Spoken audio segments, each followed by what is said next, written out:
ये इलेक्ट्रोडायनामिक्स का 40 लेक्चर है आज।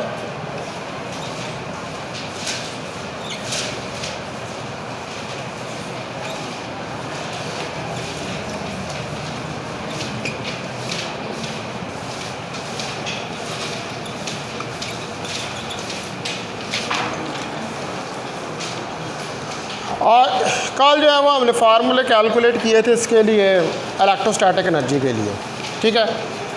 तो आज हमने कमेंट्स जो हैं यानी कि इसकी फ़िज़िकल इंटरप्रिटेशन जो है इन इक्वेशंस की, उसको ज़रा स्टडी करके देखना है।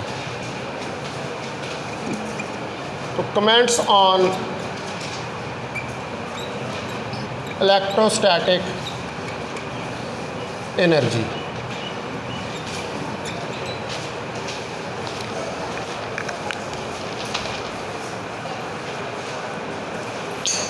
तो कल आपने जो है वो हमने 3 से 4 इक्वेशंस जो हैं उनको स्टडी किया था, और लास्ट पे जो हमने इक्वेशन ड्राइव आउट की थी वो हमने की थी epsilon not over 2 integral over all space E square D F tau, ठीक है। तो इस इक्वेशन के मुताबिक पहली जो इसके अंदर कमेंट है वो है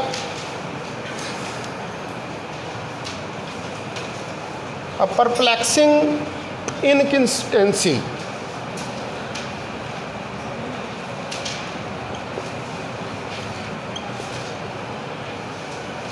परप्लेक्सिंग का मतलब होता है पजलिंग, यानी कि जिस चीज़ के बारे में आपको कोई कन्फ्यूजन हो, ठीक है, उसको परप्लेक्सिंग कहते हैं या पजलिंग कहते हैं। तो ये इसके अंदर इनकन्सिस्टेंसी है इन इक्वेशंस के अंदर, मतलब वो जितनी आपने इक्वेशंस जो हैं उनको स्टडी किया है वो इनकन्सिस्टेंट है, वो किसी एक ही डिस्ट्रीब्यूशन के ऊपर आप अप्लाई उनको नहीं कर सकते, वो मुख्तलिफ के ऊपर मुख्तलिफ इक्वेशंस जो हैं वो अप्लाई होती हैं। अब मिसाल के तौर पर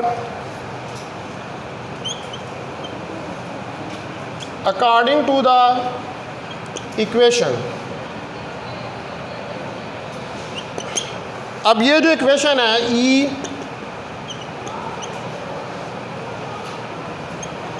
स्क्वायर डी ऑफ टाउ, ये कल आपने इक्वेशन कैलकुलेट की थी overall space continuous charge distribution के लिए इलेक्ट्रिक फील्ड की, ये हमें क्लियरली बताती है, clearly implies that energy of the stationary के जो एनर्जी है स्टेशनरी चार्ज डिस्ट्रीब्यूशन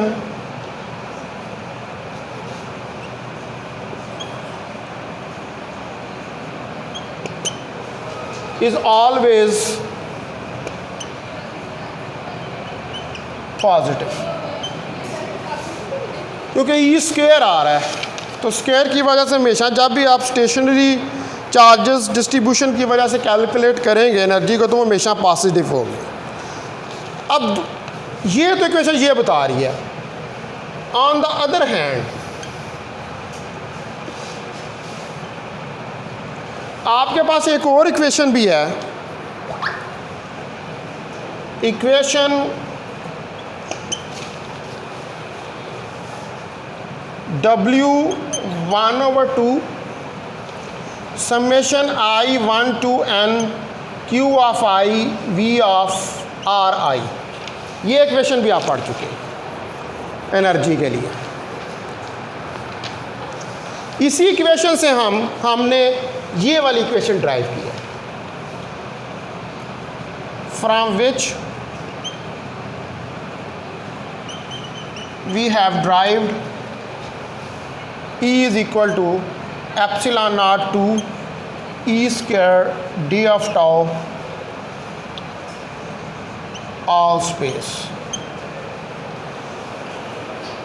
ठीक है। यही इक्वेशन यूज़ की थी ना, इसी इक्वेशन से आपने ये वाली इक्वेशन जो है वो निकाली। ठीक है, इससे ये वाली इक्वेशन निकली है, इस इक्वेशन से ये वाली इक्वेशन निकली है, लेकिन इसका ये मतलब नहीं है कि दोनों की जब आप इंटरप्रिटेशन करेंगे तो दोनों की इंटरप्रिटेशन जो है वो सेम होगी।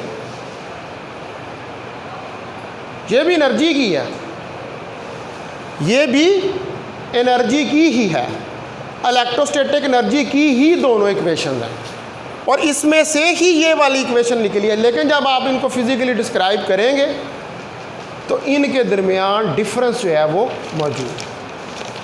अब हमने उस डिफरेंस को जो है वो स्टडी करने की कोशिश जो है वो करनी है। अब ये इक्वेशन जो है जिससे ये ड्राइव हुई है, यहाँ पर तो आपने कहा है कि ये इक्वेशन हमेशा पॉजिटिव होगी, लेकिन ये वाली इक्वेशन जो है ये पॉजिटिव भी हो सकती है और नेगेटिव भी हो सकती है। ये वाली इक्वेशन जो है इसमें तो कहीं पे स्क्वायर नहीं आ रहा, तो ये पॉजिटिव भी हो सकती है और नेगेटिव भी। इज पॉजिटिव और नेगेटिव। तो ये ज़रूरी नहीं है कि हर दफ़ा ये पॉजिटिव ही हो। अच्छा, अब इसको ज़रा हम देख लेते हैं इस चीज़ को डिटेल में स्टडी करके। तो for instance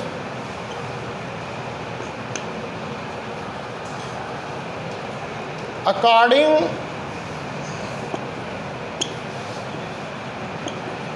to the equation W1/2 summation I1 to n Q of I V of Ri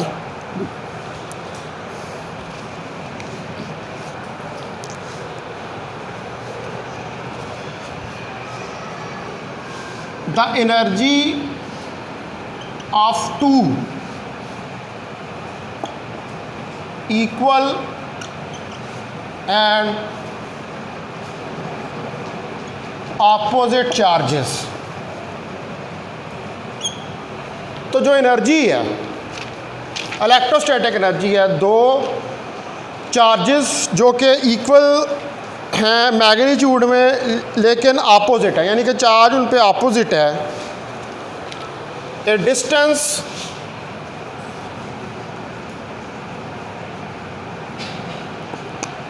are apart, और उनके दरमियान में सेपरेशन जो है वो आर की सेपरेशन है। अच्छा, अब जो एक बात आपने याद रखनी है कि ये आर और इस आर में फ़र्क है, ठीक है। इस आर को आप बोल्ड ज़रा कर लें तो बहुत बेहतर है, क्योंकि इसको मैंने पॉइंट पी कल भी लिया था डिस्टिंग्विश। ये आर पॉइंट है, लेकिन ये वाला आर जो है जो कि बोल्ड नहीं है, ये क्या है? That is a distance between two charges. ये दो चार्जेस के दरमियान में डिस्टेंस है, सेपरेशन। लेकिन ये आर जो है that is a point on which you are calculating the electric field और पोटेंशियल, कि जिसके ऊपर आप इलेक्ट्रिक फील्ड या पोटेंशियल जो है वो कैलकुलेट कर रहे हैं। तो अब ये जो डिस्टेंस अपार्ट है, इसके लिए जो पोटेंशियल है, सॉरी इलेक्ट्रिक फील्ड जो है वो हमारे पास आएगी -1/4 pi epsilon not Q square over R।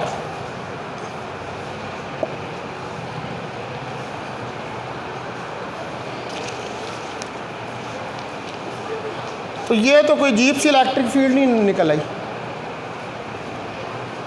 आपने इस तरह की इलेक्ट्रिक फील्ड देखी है? नहीं, हमने तो इस तरह की इलेक्ट्रिक फील्ड जो है वो नहीं देखी है। ये तो पता नहीं क्या Q स्क्वायर ओवर R आ रहा है। तो पॉइंट चार्ज की वजह से तो इलेक्ट्रिक फील्ड होती है 1/4 pi epsilon not Q over R square. इधर कुछ मसला है, ठीक है। तो what's goes wrong?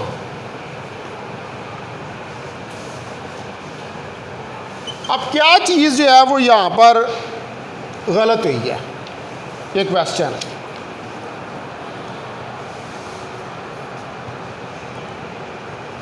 Which equation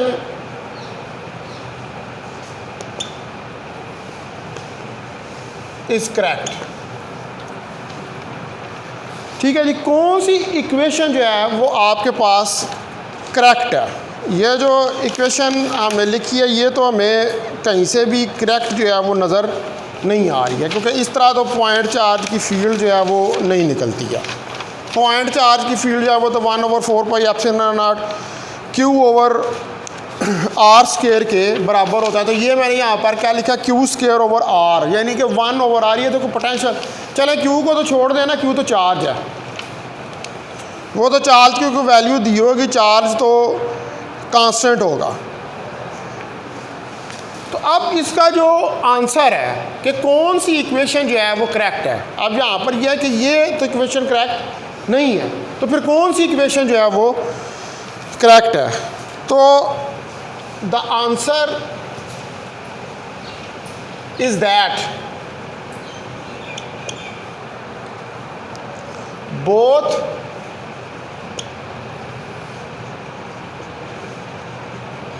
the equations are correct।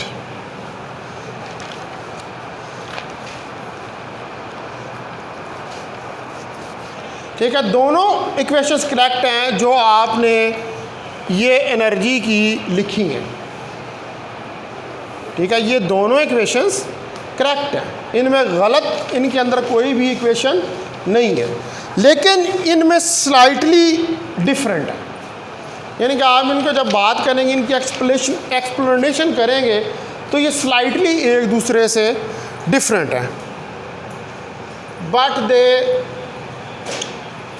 Speak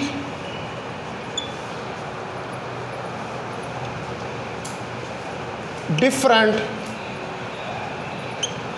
questions. लेकिन इनकी वजह से जो क्वेश्चंस अराइज होते हैं वो डिफरेंट होते हैं। क्वेश्चन राइज होने का मतलब, डिफरेंट राइज होने का मतलब ये है कि इनकी एक्सप्लेनेशन जो है दोनों करेक्ट हैं, दोनों एनर्जी की ही इक्वेशन है, लेकिन एक्सप्लेनेशन जो है वो थोड़ी सी डिफरेंट है।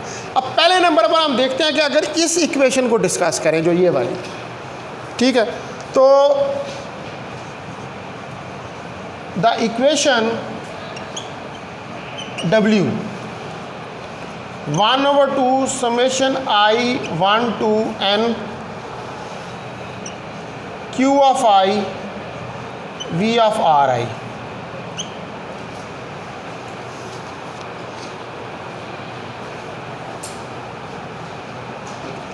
does not take into account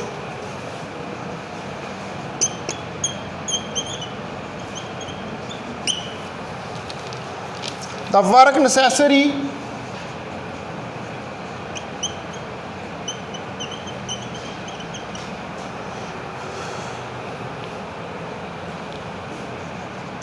to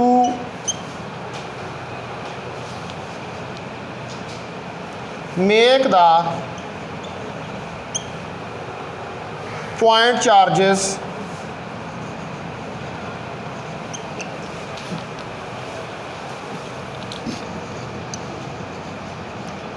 in first place।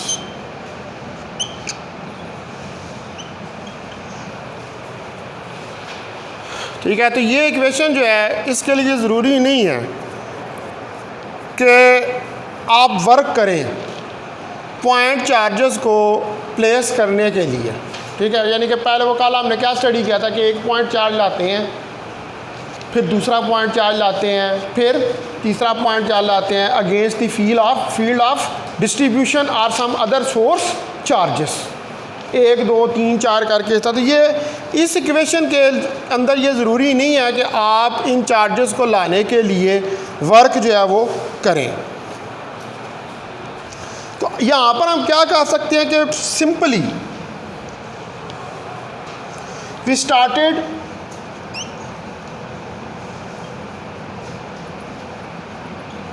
with point charges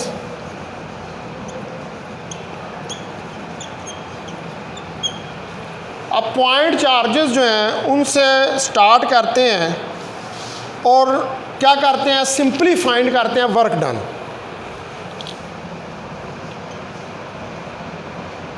and simply find the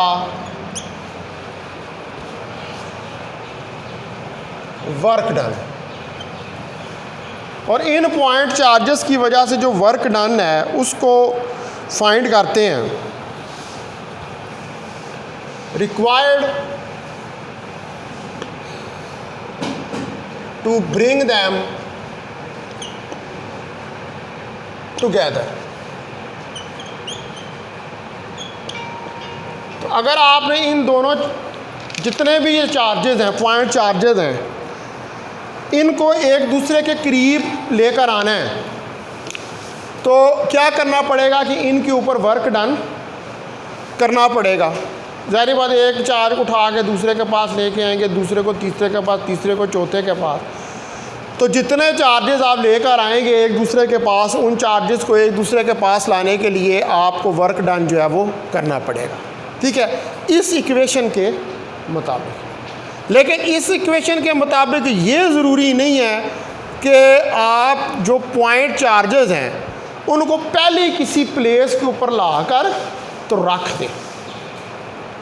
ठीक है, आपको एक एक करके पॉइंट चार्जेस जो हैं उन प्लेसेस के ऊपर लेकर आने पड़ेंगे। यानी कि आपने पहले वहाँ पर कोई चार्ज रखा हुए हैं, सोर्स चार्जेस हैं, उनके अगेंस्ट जो है वो चार्जेस को मूव करवा लें। ठीक होगी बात। अच्छा, उसके बाद ये तो होगी ये वाली इक्वेशन। अब जो दूसरी इक्वेशन है इसके अंदर,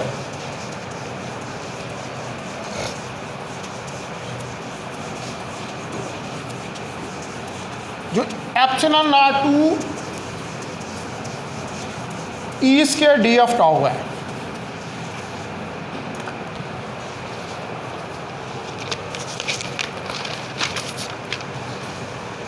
the equation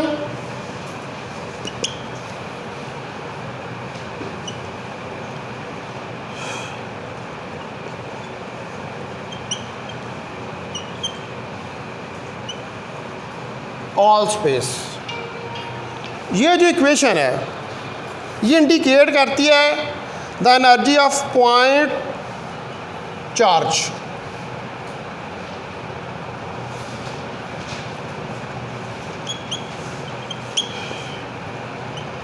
The energy of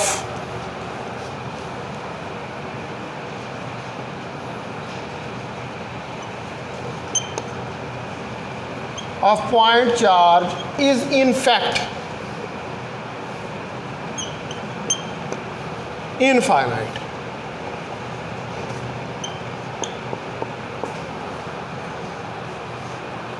तो ये इक्वेशन हमें ये बताती है कि जो एनर्जी है पॉइंट चार्ज की वो बेसिकली इनफाइनाइट है, क्योंकि आप पूरी स्पेस के ऊपर उसको इंटीग्रेट कर रहे हैं। ये जो इक्वेशन है ये किसके लिए? पूरी स्पेस के लिए। तो वो स्पेस जो है वो इनफाइनाइटली एक्सटेंडेड भी हो सकती है। ठीक है, तो इसका मतलब है कि ये इक्वेशन जो है फिर इनफाइनाइट एनर्जी जो है उसको रिप्रेजेंट कर रही है। तो आप देखें कि ये कैसे हम इस चीज़ को मैथमेटिकली शो कर सकते हैं कि ये एनर्जी जो है ये इनफाइनाइट है। तो ई जो है आपके पास epsilon not over 2 E square D of tau. और सॉरी, ये मैं इधर ई लिख रहा हूँ, इसको ना ये डब्ल्यू, ये जिधर जिधर एनर्जी आ रही थी ना इसको डब्ल्यू कर लेना वहाँ पर। मैं शायद ई लिखता रहा हूँ। ठीक है, वो जिधर जिधर आ रही है ना एनर्जी, ये ई नहीं, इसको डब्ल्यू लिख लें, क्योंकि ये फिर इसके साथ मिक्स हो जाएगा, ये इसको लिखेंगे तो डब्ल्यू जो है वो epsilon not over 2 E square D of tau. अब इसके अंदर इलेक्ट्रिक फील्ड की वैल्यू पॉइंट चार्ज की वजह से 1/4 pi epsilon not Q over R square के बराबर है। इसका ई स्क्वायर ले लें तो 1/4 पाई एप्सिलॉन नॉट का square Q square over R4 ये आ जाएगा। ये वैल्यू उठा के इस इक्वेशन में रख दें, इधर लिख दें ऑल स्पेस। तो W epsilon not over 2 1/4 pi epsilon not का square Q square over R4 d of tau. अब चूंकि ये रेडियल है तो d ऑफ टाउ को I will write down in the spherical coordinates. What is d of tau? d of tau is the volume. इसको मैं spherical coordinates के अंदर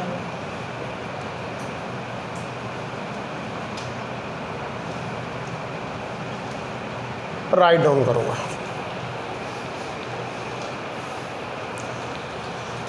ठीक है, तो ये W जो है that will be equal to epsilon not over 2। अब आप ये वैल्यू सब्स्टिट्यूट करें तो 0 to infinity, 0 to pi, 0 to 2 pi, 1/4 pi epsilon not का square Q square over R4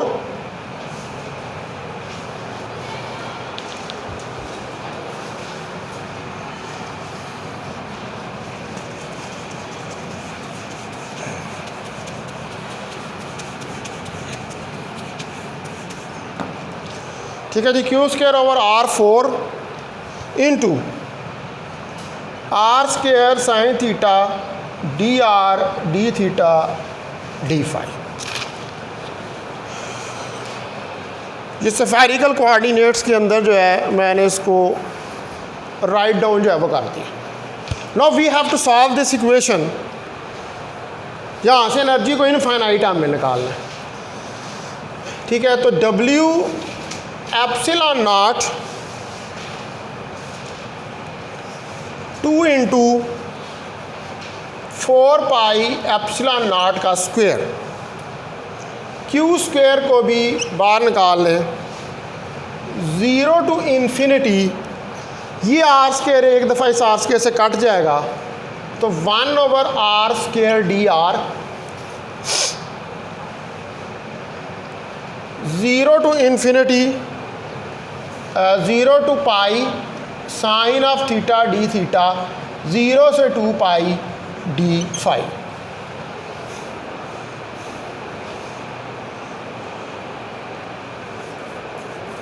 clear हो गया यहाँ तक? क्या किया है? जस्ट स्फेरिकल कोऑर्डिनेट्स में ओपन किया मैंने इसको, और कुछ नहीं किया। दो W epsilon not Q square 2 into 4 pi epsilon not का square, 0 to infinity R-2 dr। इसका इंटीग्रल लें माइनस कॉज ऑफ थीटा 0 से पाई, इसका लें तो फाई 0 से 2 पाई।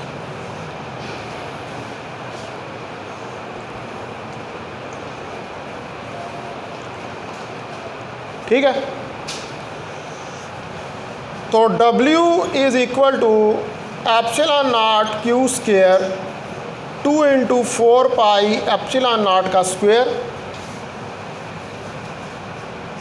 इसको भी कर देते हैं इंटीग्रेट, तो 0 से इन्फिनिटी -1/R आ जाएगा, minus cos theta minus cos pi, ठीक है, और प्लस कॉस पाई,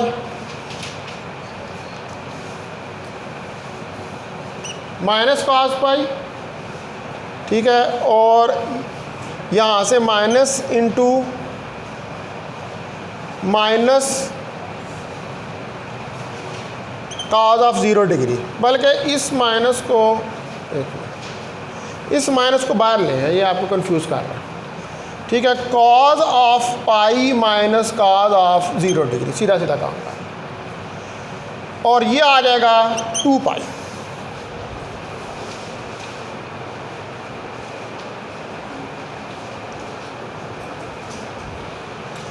तो ये माइनस इस माइनस से कैंसिल हो गया, पीछे रह गया W epsilon not over Q square 2 into 4 pi epsilon not का स्क्वायर। ठीक है, यहाँ से cos पाई 1 -1 -1 -2, इधर आ जाएगा -2 और साथ में इधर 2 पाई। ठीक है, और इधर से इसके अंदर 1/∞ -1/0।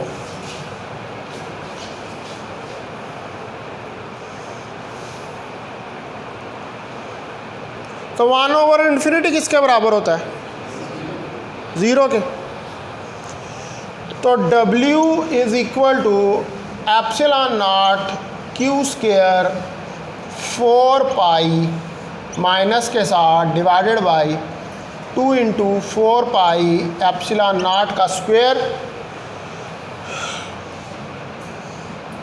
1/∞ 0 -1/0 इन्फिनिटी। ये माइनस इस माइनस को कैंसिल कर देना।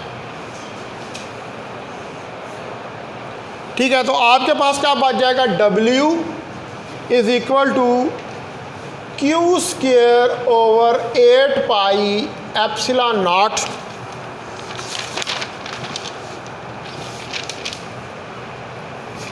Into infinity. अब अगर इन्फिनिटी किसी चीज़ से मल्टीप्लाई हो रही हो तो वो क्या करती है? वो इन्फिनिटी ही हो जाती है। अच्छा सॉरी, यहाँ पर जो है ना ये तो माइनस हो रहा था, इसको कैंसिल नहीं कर सकते, ये ऐसे लगा। ठीक है, ये यहाँ पर माइनस आएगा। ठीक है, इसके साथ ये माइनस आएगा, ये माइनस भी इन्फिनिटी के अंदर अब्जॉर्ब हो जाएगा, तो ये इन्फिनिटी रहेगी। तो अब W क्या निकल आया फिर आपके पास? हमने कहा था कि ये जो इक्वेशन है ये क्या रिप्रेजेंट करती है? इनफाइनाइट एनर्जी को। जब आप इसको ऑल स्पेस के ऊपर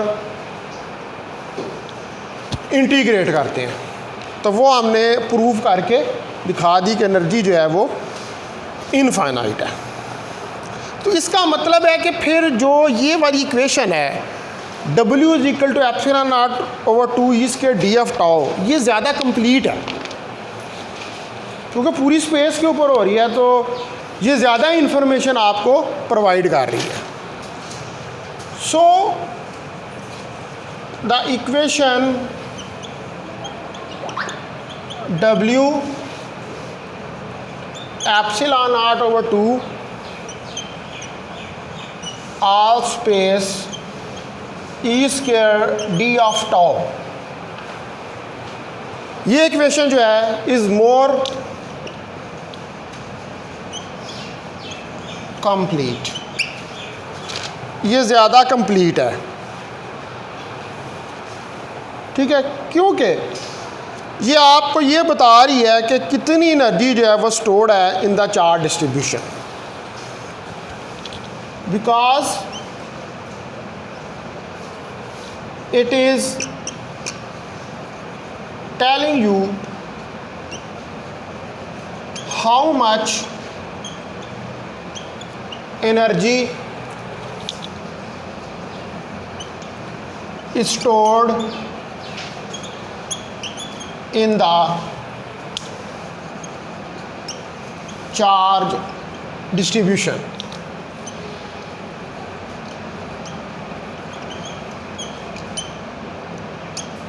कि कितनी एनर्जी जो है वो स्टोर्ड है चार्ज डिस्ट्रीब्यूशन के अंदर, पूरी इंफॉर्मेशन देगी। इनफाइनाइट ही हो रही है, तो इनफाइनाइट एनर्जी से ज़्यादा और कितनी इंफॉर्मेशन जो है वो हो सकती है।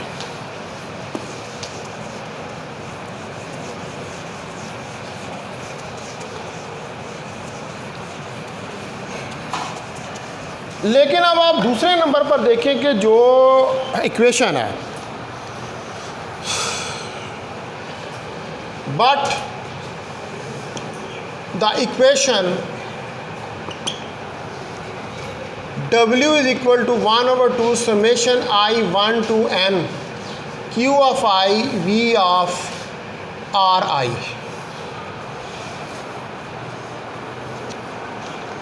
ये उस वक्त ज़्यादा सूटेबल है,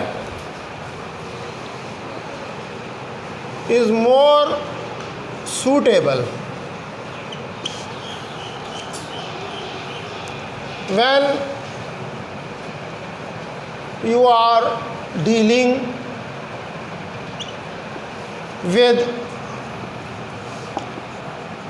point charges।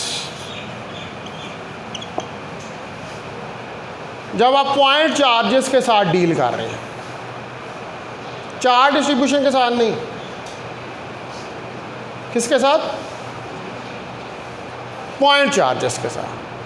तो अगर आप पॉइंट चार्जेस के साथ डील कर रहे हैं और एनर्जी को कैलकुलेट करना चाहते हैं तो फिर ये वाली इक्वेशन जो है ये ज़्यादा सूटेबल है। तो इसका मतलब है कि एक फ्लॉ, एक पजल लाई करती है, द फ्लॉ लाइज बिटवीन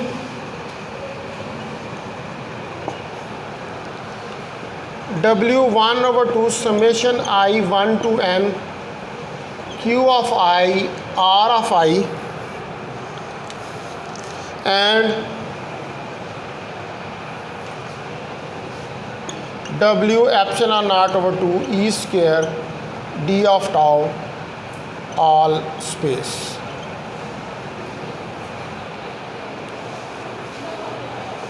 इनके दरमियान में एक फ्लॉ जो है वो मौजूद है इन दोनों इक्वेशनों के दरमियान। तो इन द फार्मर, यानी कि जो पिछली इक्वेशन है,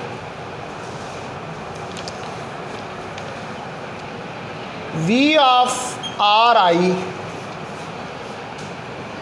represents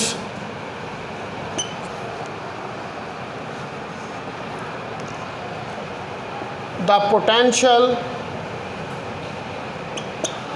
due to all charges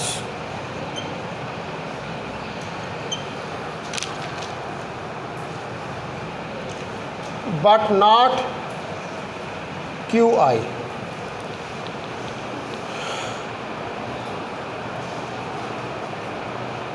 ठीक है, तो V ऑफ RI क्या है? सिर्फ QI की वजह से नहीं है, वो QI के अंदर कितने हैं?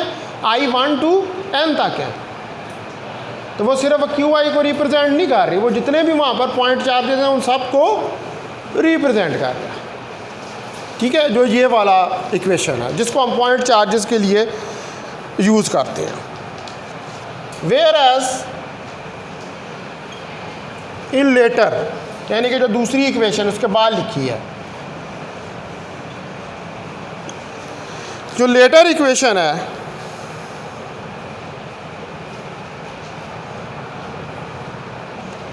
V of R is the full potential।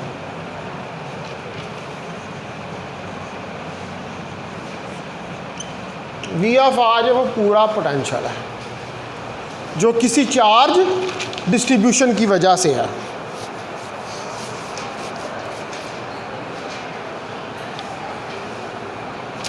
अच्छा, अब जो कॉन्टिन्यूस चार्ज डिस्ट्रीब्यूशंस होती हैं,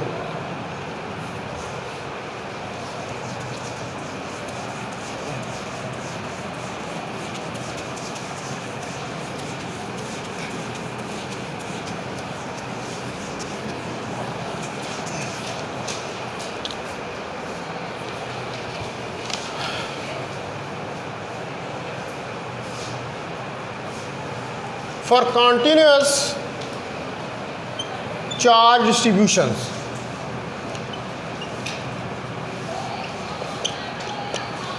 ठीक है जी, जो continuous charge distributions हैं, there is no distinction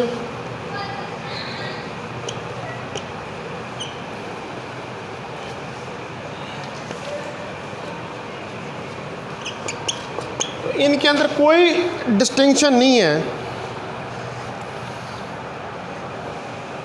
since the amount of charge right at point R, ये पॉइंट R को ना आपने ज़रा बोल्ड कर लेना इसको, बल्कि अगर किसी के पास मार्कर है तो वो मार्कर से इसको लिख ले पॉइंट आर को, ताकि आर से इसका तो जो डिस्टेंस है उससे डिफरेंस हम कर सकें। इज़ वेरी स्मॉल, बहुत स्मॉल है, इतना स्मॉल है कि ऐसे लग रहा है कि जैसे वैनिश ही हो रहा है। And its contribution to potential is zero.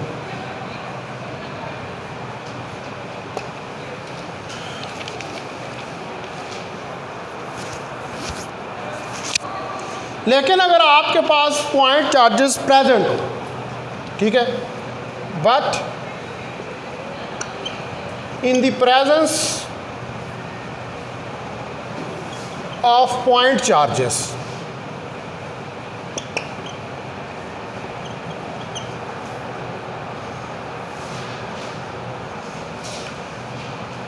it is better to consider the equation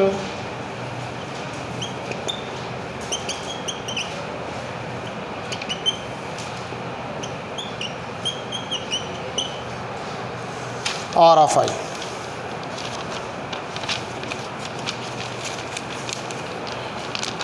तो अगर पॉइंट चार्जेस हैं तो फिर बेहतर है कि आप ये वाली इक्वेशन इस्तेमाल कर लें, वो दूसरी ना करें, एप्सिलॉन नॉट ओवर 2।